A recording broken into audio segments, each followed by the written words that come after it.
JSerra Media presents The Lion Zone. The Lion Zone is your source for the latest on JSerra Catholic High School athletics. Every week on the Brett and Brett Show, Coach Brett Kay and Brett Dawson bring you conversation, Monday morning game analysis, and interviews with coaches, players, and special guests. My name is Brett Kay, and joining me today is head softball coach Katie Stith in her coming up on my fifth season. So one of the biggest things we've seen, and we've talked with special guests today, is the backfields. Now, softball is different because now they have their own dedicated softball field, and it's turf, it's dynamic, it's new cages. So I feel like the whole new setup, now we'll have to get into later, playing on turf versus playing on real field, but when you walk out there, you're just in an amazement of what has transpired, not only this summer, but the transformation you've had over the last year. So, talk to me about the excitement you have, the excitement your girls have. Granted, they haven't been on it since haven't really seen it yet. May, but all of the transformational things that you guys have done, not only in the field, but the excitement when they finally walk out there. I know that feeling because I had it back in 2018. So talk to me about what excites you. Yeah, they're real excited. They've been seeing the progress over the last few months, really since May. I remember how excited they were. Maybe the most excitement we've had is when the permanent outfield fence went up, maybe a year and a half, 2 years ago, because the other one kept falling over and we had to fix it.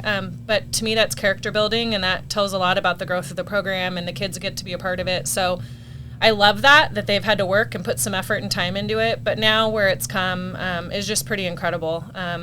They're excited. They're grateful, even more so grateful to be a part of the program, to really recognize what the school has given them, and they're excited to compete. They like to come out and practice, but now it gives them even more excitement, I think, to step out on the turf. It's pretty cool. Now, what will that do practice plan-wise? Because as I know, and half the time before practice and half the time after practice is making the field right. Correct. Now you have turf. So what will that allow you to do from a developmental stuff of getting your girls more time on the field, whether it's more BP, whether it's more, glove work, whatever it is that you need to get done. So, I have always felt that it saves you an hour on each side and almost, and it made our players more excited about the developmental work. Mm-hmm. Yeah, I agree. I think the cages was a huge win last year. Those got returfed this summer as well. Having that, I can basically have two groups or two small teams, one in the cages as we get to JV, hopefully next year is the plan. I could have JV in the cages and varsity on the field, and we can flip-flop and we can do different stations. So we definitely have a lot more opportunity and ability to do different things. And you're right, for me especially, more than 2 hours a day probably playing in the dirt and keeping it cleaned up. So you're going to get a lot more out of the kids. That part's draining and can be grueling, blowing leaves, picking up leaves, cleaning with the dirt, sweeping out the dugouts. Most of that's eliminated. So you're right. For the kids and myself, a lot of that time's eliminated, so we can do a lot more on the field, which is exciting. And my last question is this: how much from the attraction level of, it's two-parted, if you will, there's not a lot of turf softball fields around Orange County. Mm-hmm. So this is rain, wind, snow, if we were to have it. I mean, you're playing. I mean, because I manage the drainage system and things of that nature.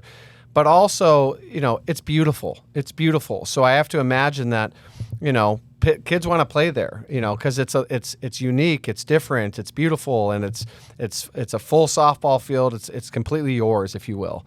And so there's got to be a sense of pride, not only from the students you have now, but students that are really looking at JSerra. Mm-hmm. Former students, current students, future students. I think it's a wow factor for sure. I think it's twofold. One, I hope that people see the investment that the school made. Most of our facilities are shared female-male sports, and the investment that was made for softball specifically says a lot about the school and where they're investing money. And so that's huge, and I think that's really telling about the school and the program. And again, just that excitement. People are out, if they practice here on the weekends, or they're driving by, or they're out watching a football game and they're walking by, people come up to me all the time like, this is incredible. So in the Trinity League, no one has anything like that. I mean, only a few of us have designated field softball space, but to have this now, which is really our own, it's really our home, is really incredible. And I think that most people will see that as a wow factor And again, the training aspect, oh gosh, there's 2 batting cages that are theirs and they get to do multiple things. So they see what's available to them when it comes to coaching and training as well. So I think that that's a really big deal. Well, we want to thank head softball coach Katie Stith for being on our show again in her 5th year, coming off a playoff appearance last year in 2022. Thanks, Katie, for being on the show. Thank you.